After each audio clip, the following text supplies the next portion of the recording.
అందరికీ నమస్కారం అండి. ఈ వీడియో చూసి ఎవ్వరు కూడా ఇసంటి సాహసం అనేది చేయొద్దు. ఎందుకంటే మీ అందరికీ చెప్పేదేంటంటే, ఈ వీడియో చూసిన తర్వాత కూడా పందాలు కాసుకొని మన ప్రాణం మీదకు తెచ్చుకోవద్దు. ఎవ్వరు కూడా దయచేసి మీ అందరికీ చేతులెత్తి దండం పెట్టి మరీ అడుగుతున్నాను. ముఖ్యంగా యువతకి నేను చెప్పేదేంటంటే, కొంతమంది ఆవేశాలకు పోయి వాళ్ళ ప్రాణం మీదకు తెచ్చుకుంటా ఉంటారు కొన్ని పందాలేసి. ఇప్పుడు చాలా మందిని చూసుంటాం. బైకులతోని స్టంట్లు చేసుకుంటూ, పందాలేసుకుంటూ, కాళ్ళు చేతులు ఇరగొట్టుకున్నోళ్ళు కూడా మనం చాలా మందిని చూసాం. అలా రైలు స్పీడ్ మీద వెళ్తున్నా కానీ కొంతమంది దాన్ని పట్టుకొని వేలాడుతూ అది ఆక్కముందే దాన్ని పట్టుకొని వేలాడుతూ పోయేటోళ్ళు కూడా మనం చాలా మందిని చూసాం. అలాగే చాలా అంటే మన ఇన్‌స్టాగ్రామ్ కోసం కూడా చాలామంది చాలా పెద్ద పెద్ద హైట్‌ల మించి దూకటం, తలకాయ పలిగిపోయి, కాళ్ళు చేతులు ఇరిగిపోయి, ప్రాణాలు పోయినోళ్ళు కూడా మనం చాలా మందిని చూసాం. కొంతమందిని మనం తలకాయతోని ఇటుకలు, కొబ్బరికాయలు, అట్లాగే పెంకులు పలగొడుతున్నారంటే, అది వాళ్ళ వెనకాల గురువు అనేవాడు ఉండి వాళ్ళకి కొన్ని సంవత్సరాల పాటు ట్రైనింగ్ ఇచ్చి, నేర్పించి, అప్పుడు వాళ్ళు దాంట్లో మెళకువలనేది తెలుసుకోవటం వల్లే ఆ విధంగా పలగొడతారు గానీ, అసలు ఎటువంటి ట్రైనింగ్ లేకుండా కూడా ఎవ్వరు కూడా పలగొట్టలేరు. కొంతమంది తెలిసి తెలియక కొన్ని సాహసాలు చేయటం వల్ల వాళ్ళ ప్రాణాలు కూడా పోగొట్టుకునే వాళ్ళని కూడా మనం చాలా మందిని చూసే ఉంటాం. ఇదంతా మీకు ఎందుకు చెప్తున్నానంటే, దయచేసి ఈ వీడియో స్కిప్ చేయకుండా ప్రతి ఒక్కరూ కూడా ఈ వీడియో చివరి వరకు చూడటానికి ప్రయత్నించండి. ఇట్లాగా తెలిసి తెలియకుండా పందాలు కాసుకొని ప్రాణం మీదకు తెచ్చుకున్న వాళ్ళు, మున్నేరు వాగులో ఒక వ్యక్తి గల్లంత అయిపోయిన సంగతి మీకు తెలిసే ఉంటుంది. సరే, అది ఏ విధంగా జరిగిందంటే, కొద్దిగా మద్యం తీసుకొని మున్నేరు వాగులో 2000 రూపాయలు యువతల ఒడ్డు నుంచి అవతల ఒడ్డు దాకా నువ్వు వెళ్ళినట్లయితే నీకు 2000 రూపాయలు ఇస్తానని చెప్పేసి వీళ్ళిద్దరు పందెం కాసుకున్నట్ట. మున్నేరు వాగుల నుంచి యువతల ఒడ్డు నుంచి అవతల ఒడ్డు దాకా ఈత కొట్టుకొని అవతల ఒడ్డుకి వెళ్ళినట్లయితే 2000 రూపాయలు ఇస్తానని చెప్పి ఇటు రోషయ్య అటు చంటి ఇద్దరు కలిసి పందెం వేసుకున్నారట. వాళ్ళు ఆల్రెడీ ఇద్దరు మద్యం తాగేమన్నారట. సరే అని చెప్పేసి ఒక వ్యక్తి దానిలో దూకేసిందట. 2000 రూపాయలు పందెం కాసుకొని చుట్టుపక్కల కొంతమంది చెప్తూనే ఉన్నారట. కానీ ఈ వ్యక్తి వినలేదట. వినకుండా నాకు ఎట్లా కొద్ది గొప్ప ఈతొచ్చు కదా, ఏం కాదులే, 2000 రూపాయలు వస్తాయి కదా అని చెప్పి అక్కడి నుంచి లటకం దూకేసి ఈత కొట్టుకుంటూ సగం దూరం వెళ్ళిన తర్వాత ఆయనకు ఆయాసం వచ్చేస్తుందట. ఆయాసం వచ్చి వెనక్కి తిరిగి చూస్తే ఇటువైపు ఇంకా చాలా దూరం ఉంది, ఈ ఒడ్డుకి వెళ్ళాలన్నా చాలా దూరం ఉంది. కానీ ఈ వ్యక్తికి ఓపిక అయిపోతుందట. ఆయాసం అనేది ఎక్కువ రావటం వల్ల, అందులో మద్యం దాగి ఉన్న వ్యక్తి ఆయాసం అనేది ఎక్కువ రావటం వల్ల అప్పటిదాకా ఈత కొట్టుకొని చక్కగా వెళ్ళి అంటే ఇక ఒడ్డుకి వెళ్తాడేమో అనుకున్న వ్యక్తి ఇతనికే నమ్మకం పోయిందట. అంటే ఇటు చూస్తే ఓపిక లేదు, అటు చూస్తే కొద్ది గొప్ప మద్యం దాగి ఉండు, ఇటు చూస్తే ఆయాసం ఎక్కువైపోతుంది. ఎటు చూసినా కానీ సెంటర్లోనే ఉండు, అంటే ఆ ఒడ్డుకి వెళ్ళాలన్నా ఈ ఒడ్డుకి వెళ్ళాలన్నా కానీ ఆయన సెంటర్ పాయింట్లో ఉండు. సరే, ఏమైంది? అందరూ చూస్తుండగానే ఆ మున్నేరు వాగు నుంచి కొట్టుకెళ్ళిపోయినాడు. ఒక్కసారి ఇది మీరు ఆలోచించండి. 2000 రూపాయల గురించి ఆ వ్యక్తి అతని ఫ్రెండ్తోని పందెం కాసి మద్యం మత్తులో అతను ఏం చేస్తుండో తెలియని మద్యం మత్తులో ఉండి దాంట్లో దూకేసిన తర్వాత కొంత దూరం వెళ్ళిన తర్వాత ఎటు చూసినా కానీ ఆయన సెంటర్లో ఉండు, అటు ఒడ్డుకి వెళ్ళాలన్నా ఇటు ఒడ్డుకి వెళ్ళాలన్నా కానీ సెంటర్లో ఉండి అతను ప్రాణాలు చూస్తుండగానే చాలామంది చూస్తుండగానే గాల్లో కలిసిపోయిందనమాట. ఎవరు రక్షిద్దామన్నా కానీ ఆయన దగ్గరలో లేడు, ఒడ్లో లేడు. ఇసంటి పందాలు కాసుకునేటప్పుడు మీ ప్రాణాల మీదకేమైనా వస్తుందా ఏంటి అనేది ఒక్కసారి ఆలోచించండి. యువతకి నేను చెప్పేది ఏంటంటే, ప్రమాదకరమైన పందాలు కాసి మీ ప్రాణం మీదకు తెచ్చుకొని నిండా నూరేళ్ళ జీవితాన్ని పాడు చేసుకుంటున్నారు. ఇట్లాగా తెలిసి తెలియకుండా కొంతమంది మద్యం తాగి ఇసంటి పందాలు కాసుకుంటూ వాళ్ళ జీవితం సర్వనాశనం చేసేసుకుంటున్నారు కదా. మద్యం మత్తులో అసలు వాడు ఏం పందెం కాస్తాడు? ఆ 2000 రూపాయలు ఆప్రిల్ ఒక 2000 రూపాయల గురించి నిండా నూరేళ్ళ జీవితాన్ని సర్వనాశనం చేసుకుంటా కుర్రోడు. అంటే యువతలోడు కూడా వాడు ఒకవేళ చనిపోతాడేమో, చనిపోయిన తర్వాత ఈత కొట్టకుండా ఏమైనా మునిగిపోతే ఇంత వరద మీద ఇంత ఫ్లోడింగ్ మీద ఆ వరద అనేది గబుక్కున్న వాడిని ముంచేస్తే నా మీదకి ఏమన్నా కేసు అయిద్దో ఏమో అని చెప్పేసి యువతలోడు ఆలోచన కూడా లేదు, అవతలోడు ఆలోచన కూడా అట్లే ఉంది. ఆ 2000 రూపాయలు నేను ఎంతసేపు ఎత్తా, యువతల నుంచి అవతలకి వెళ్ళిపోతే నాకు 2000 రూపాయలు వస్తాయి కదా, ఒక రూ. 2,000 గురించి ప్రాణం పోయిందిగా. తల్లిదండ్రులకి ఇప్పుడు శోకమా లేదా? ఒకవేళ భార్య ఒకవేళ పెళ్ళైనట్లయితే అటు భార్యకి, పిల్లలకి ఎంత బాధాకరమైన విషయం. వాళ్ళ బాధని ఇప్పుడు ఈ రోజున ఎవరు తీరుస్తారు? ఆ తల్లిదండ్రులకి ఎదిగిన కొడుకు చనిపోయిన తర్వాత వాళ్ళ బాధని ఎవరు తీరుస్తారు? ఎవరు వాళ్ళని ఓదారుస్తారు? ఒక్కసారి ఎప్పుడైనా ఇలా ఆలోచించినట్లయితే కొంతమంది మనం చాలా సార్లు చూసే ఉంటాం. ట్రైన్ వెళ్తూ ఉంటేనే ట్రైన్ నుంచి దూకేస్తూ ఉంటారు. లేకపోతే ట్రైన్ వెళ్తూ ఉంటేనే ఏలాడుతూ ఉంటారు.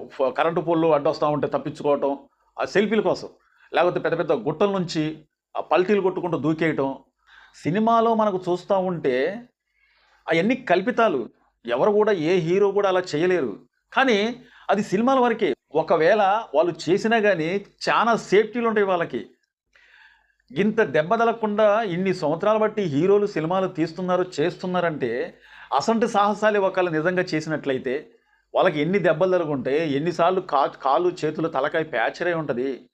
వీళ్ళు ఇన్స్టాగ్రామ్ కోసమో లేకపోతే ఇంకో దానికోసమో లేకపోతే సెల్ఫీల కోసమో ఇసంటి సాహసాలు చేసి కాళ్ళు ఎరగొట్టుకోవటాలు, తలకాయ బలగొట్టుకోవటాలు, చేతులు ఎరగొట్టుకోవటాలు, కళ్ళు పోగొట్టుకోవటాలు, లాస్ట్కి ప్రాణాలే పోగొట్టుకునేంత సాహసాలు చేయటం, పందాలు వేసుకోవటం, వాళ్ళ జీవితాన్ని అనేది సర్వనాశనం చేసుకుంటూ ఉంటారు. సో ఒక 20 సంవత్సరాల క్రితం నా కళ్ళ ముందు ఒక సంఘటన అనేది జరిగింది.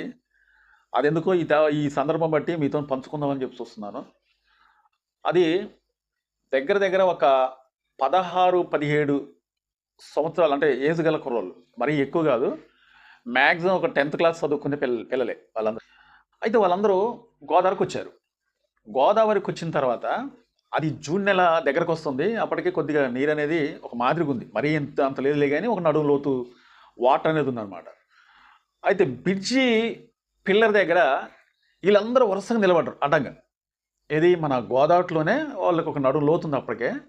వీళ్ళందరూ వరుసగా నిలబడ్డారు. నిలబడిన తర్వాత మేము దూరం నుంచి చూస్తున్నాం. అసలు ఏంటి ఈ పిల్లగాళ్ళు ఏంటి నిలబడుతున్నారు ఏంటి, వాటర్కి ఎదురుగా నిలబడుతున్నారు ఏంటి అని చెప్పేసి కొంతమంది ఫ్రెండ్స్తోనే నేను బ్రిడ్జి పై నుంచి చూస్తున్నాను అనమాట. వీళ్ళు అసలు ఎందుకు నిలబడుతున్నారో, వాళ్ళు ఏం మాట్లాడుకున్నారో మేము బ్రిడ్జి పై నుంచి చూస్తుంటే మాకేం అర్థం కావట్లేదు, వినబట్లేదు కూడా. సరే మేము పైనుంచి సైకిల్ చేస్తున్నాం, ఆడుతున్నాం, కానీ మమ్మల్ని ఎవరు పట్టించుకోవట్లేదు. ఆ పిల్లలు ఎవరు పట్టించుకోవట్లేదు. అంటే మేమేం ఆడుతున్నాం, అక్కడ ఎక్కువ వరవడు ఉంది పిల్లర్ దగ్గర.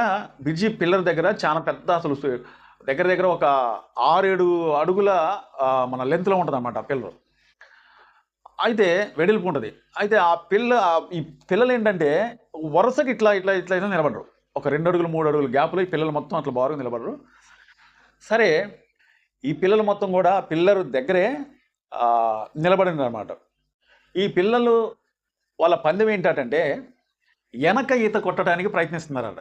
ఏది పందెం కాసుకున్నారట. ఎవరు వెనక ఈత కొట్టుకుంటూ వెళ్ళిపోతే, ఎవరైతే ముందాలకి వెళ్ళిపోతారో వాళ్ళకి ఇంత అమౌంట్ ఇస్తామని చెప్పేసి ఈ 8-9 మంది పిల్లలు కూడా పందెం కాసుకున్నారు. మాకు అర్థం కావట్లేదు. మేము పైనుండి చూస్తున్నాం అనమాట. ఎంతగానో ఆర్చినా గద్దించినా కానీ వాళ్ళు వింటాలే ఈ పిల్లలు ఏదన్నా ఇబ్బంది అయిపోతారేమని చెప్పేసి మా ఫ్రెండ్స్ నేను కలిసి గబగబా ఆ ఒడ్డు చివరికి వెళ్ళిపోయి, ఆ బ్రిడ్జి చివరికి వెళ్ళిపోయి డౌన్ నుంచి దిక్కుంటూ ఉరికొచ్చేస్తాను. ఎందుకంటే పిల్లలు ఏమైనా అవుతారా ఏంటని చెప్పి. సరే మేము చూస్తూనే మేము వచ్చేలాంటికి ఈ పిల్లలు వెనక ఈత ఇలా ఎలికింతలు పండుకొని వెనక ఈత కొట్టుకుంటూ వెళ్ళిపోతున్నారు అనమాట. వెళ్ళిపోతా ఉంటే ఇలా కళ్ళు మూసి తెరిచేలోపే దగ్గర చాలా దూరం వెళ్ళిపోయారు వాళ్ళు. ఎందుకని చాలా దూరం వెళ్ళిపోయారంటే ఈ పిల్లలకి అక్కడ పిల్లర్ దగ్గర ఉండటం వల్ల వరవడి ఎక్కువ ఉంది. అక్కడ వరవడి ఎక్కువ ఉండటం వల్ల అసలు వీళ్ళకి ఈత కొట్టకపోయినా కానీ, అంటే చిన్న వయసులో కాబట్టి వీళ్ళు ఈత కొట్టకపోయినా కానీ నీళ్ళు అలా వెళ్ళిపోతున్నాయి కాబట్టి ఆ స్పీడ్ మీద వెళ్ళిపోయారు. వెళ్ళిపోయిన తర్వాత వీళ్ళు ఫస్ట్ స్టార్టింగ్లో నిలబడకాడ పెద్ద లోతు లేదు. వీళ్ళు కొంత దూరం వెళ్ళిపోయిన తర్వాత వీళ్ళు ఏం చేశారంటే ఈ కాలు కింద పెట్టి చూసేలాంటికి ఎవరికి కాలు అందట్లే. అసలు 8-9 మంది పిల్లలు కూడా ఎవరికి కాలు అందట్లే. కానీ దీనిలో గొప్ప విషయం ఏంటంటే ఎవరికి ఈత రాదు. ఈ పిల్లలకి ఎవరికి ఈత రాదు. సరే మేము ఒడ్డును దిగి వచ్చేలాంటికి ఇక్కడ పిల్లలు లేరు, చాంద్రం వెళ్ళిపోయారు. అరే అమ్మ పిల్లలు ఎడిపోయారని చెప్పి చూసేలాంటికి ఎవరు చాలా ఎక్కడో ఉండరు. వాళ్ళు అక్కడ అంటే ఆ 8-9 మంది పిల్లలు కూడా మునిగిపోతున్నారు తేలిపోతున్నారు. సరే మేమేం చేసాం, ఈ 4 ఫ్రెండ్స్ ఉన్నాం కదా, గబగబా పిల్లలు సూదికి వెళ్ళినాం, ఒడ్డునే ఉన్నాం మేము. సరే ఒకరినొకరు మెల్లిమెల్లిగా వాళ్ళని పట్టుకొని తీసుకొచ్చి ఒడ్డున పెట్టడం స్టార్ట్ చేసాం అనమాట. కానీ ఒక 10 నిమిషాలు లేట్ అయితే ఈ 9 మంది పిల్లల ప్రాణాలు మొత్తం గాల్లో కలిసిపోయాయి. అప్పుడు వాళ్ళని గద్దించాం మేము అందరం కలిసి. గద్దించి అసలు ఎందుకని మీరు అక్కడికి వెళ్ళారు, ఎందుకు కొట్టకు వెళ్ళిపోతున్నారు, ఏం జరిగిందిరా అని చెప్పి ఆ ఉన్న పిల్లలు మొత్తం అడిగితే, అన్నయ్య మేము ఇక్కడ సినిమాకొని వచ్చాం, సినిమా టైం కాలేదు, సరదాగా ఈత కొడదాం, వెనక ఈత కొడదాం అని చెప్పి ఇక్కడికి వచ్చిన తర్వాత మేము పందెం వేసుకున్నాం. ఎవడైతే వెనకాల ఈత కొట్టుకుంటూ వెనక్కి వెళ్ళిపోతా ఉంటారో వాళ్ళకి కొంత అమౌంట్ ఇస్తామని చెప్పేసి మేము పందెం కాసుకున్నాం అన్నయ్య, కానీ దీనిలో ఎవరికి ఈత రాదని చెప్పారనమాట. ఒక అందుకు చూసేటట్టుగా మాకు అందరికి నవ్వు వచ్చింది. అరేమో ఈత రాలేదు, పెద్ద గోదావరి, అందులో వరవడి కాడ పిల్లర్ దగ్గర, బ్రిడ్జి పిల్లర్ దగ్గర ఎంత వరవడి ఉంటుందో మీకు తెలుసు అని చెప్పి చాలాసార్లు చూసే ఉంటారు. అసలు వరవడి కాడ ఎదురంగా నిలబడి వెనక ఈత కొట్టడం వీరికి ఎవరికి ఈత కూడా రాదు, చివరకు చూసేటట్టు కొట్టకెళ్ళిపోతున్నారు. కానీ వీళ్ళ అదృష్టం ఏంటంటే మా చేతికి అందరూ చిక్కారు, అందరిని ఒడ్డుకు తీసుకొచ్చినాం, గద్దించి బెదిరించేసి బయటికి వెళ్ళి పంపించేసాం అనమాట. సో ఇది మీకు ఎందుకు చెప్పానంటే, తెలిసి తెలియని పిల్లలు, కొద్దిగా జ్ఞానం తెలిసిన పిల్లలు, కొంతమంది పెద్దవాళ్ళు కూడా, అంటే పెద్దవాళ్ళు అయితే మద్యం తాగిన కొంతమంది ఇటువంటి పందాలు వేసుకుంటూ వాళ్ళ ప్రాణాలు పోతున్నా సరే, వాళ్ళ ప్రాణాలు పోతాయేమో అని చెప్పేసి అనుకున్నా సరే ఏదో సాహసం చేసేస్తారు. సాహసం చేసేసి తీరా చూసేలాంటికి వీళ్ళ ప్రాణాలే పోయేంత వరకు తెచ్చుకుంటారన్నమాట. సో చిన్నపిల్లలైతే ప్రతి ఒక్క తల్లిదండ్రులు చెప్పండి, గోదావరి దగ్గరికి వెళ్ళొద్దు, వాగుల దగ్గరికి వెళ్ళొద్దు, గుట్టల నుంచి దూకొద్దు, బైక్ స్పీడ్ నడపొద్దు. అసలు బైక్ అనేది 18 సంవత్సరాల పిల్లలకి ఎవరు కూడా ఇవ్వకండి దయచేసి. అలాగే కార్లు ఏమన్నా ఉన్నట్లయితే వాళ్ళకి కొద్దిగా వయసు వచ్చిన తర్వాత వాళ్ళకి పర్ఫెక్ట్గా కారు వస్తుంది అనుకున్న టైంలోనే వాళ్ళకి కారు ఇవ్వండి. ఎందుకంటే ఇలాంటి వాహనాలు అనేది ఇస్తే వీళ్ళ ప్రాణాలకి ప్రమాదమే, అట్లుంచి ఎదురుగా వచ్చే అమాయకుల ప్రాణాలకు కూడా ప్రమాదమే. కాబట్టి సో తల్లిదండ్రులు కూడా ఇలాంటి పిల్లలకు ప్రమాదకరమైన సంఘటనలు, ప్రమాదకరమైన పందాలు, ప్రమాదకరంగా వాగుల్లోకి, చెరువుకు దగ్గరికి, తర్వాత గోదావరి దగ్గరకు కొంతమంది రీల్స్ చేసుకోవటానికి వచ్చి ప్రమాదం జరిగిద్దో లేదో కూడా తెలియని విధంగా వాళ్ళు కొంతమంది రీల్స్ చేస్తూ ఉంటారు. లేటెస్ట్గా నేను మొన్న ఒక రీల్స్ చూసా. పెద్ద బ్రిడ్జి, అది అటు సైడు గోదావరి ఉంది, ఆ బ్రిడ్జి మీద ఒక పక్క, అంటే ఈ వాల్స్ ఉంటాయి కదా, ఈ పక్క వాల్స్ ఉంటుంది, ఆ వాల్స్ నుంచి నడిచిపోతాడు ఒక్క రోడ్డు. ఆడికి తిప్పి కొడితే ఒక 16-17 సంవత్సరాలు ఉంటాయేమో. అక్కడ పోలీసు వాళ్ళు ఎవరు లేరు కాబట్టి సరిపోయింది, కానీ లేకపోతే ఆ అబ్బాయి అనుకోకుండా అవతలకు కాలు జారి పడిపోతే వాడి పరిస్థితి ఏంటి? దీనికి అంతటికీ కారణం ఎవరంటే తల్లిదండ్రులు భయం చెప్పడం. ఈ రోజున మద్యం తాగి 1-2 వేల రూపాయల కోసం యువతల ఒడ్డు నుంచి అవతల ఒడ్డుకు ఉధృతంగా పారే నదిని వీధితో వెళ్తానని చెప్పి పందెం కాసుకుంటే అది ఏమనుకోవాలి? 2,000 రూపాయల గురించి అతని ప్రాణాలు పోగొట్టుకోండు. కాబట్టి దయచేసి తల్లిదండ్రులు, ఈ వీడియో చూస్తున్న ప్రతి ఒక్కరూ కొంతమందికి చెప్పి ఈ వీడియో షేర్ చేయడానికి ప్రయత్నించండి. అందరికీ ఉపయోగపడే వీడియో ఇది. మా ఛానల్ని కొత్తగా చూస్తున్నట్లయితే సబ్స్క్రైబ్ చేసుకోండి. మా వీడియోపై మీ అభిప్రాయాన్ని కామెంట్ ద్వారా తెలపండి. మా ఛానల్ని చాలా మంది సబ్స్క్రైబ్ చేసుకోకుండా చూస్తున్నారు. ఆ వీడియో నచ్చితే సబ్స్క్రైబ్ చేసుకోండి. మరో వీడియో కోసం ఎదురు చూడండి. Thank you.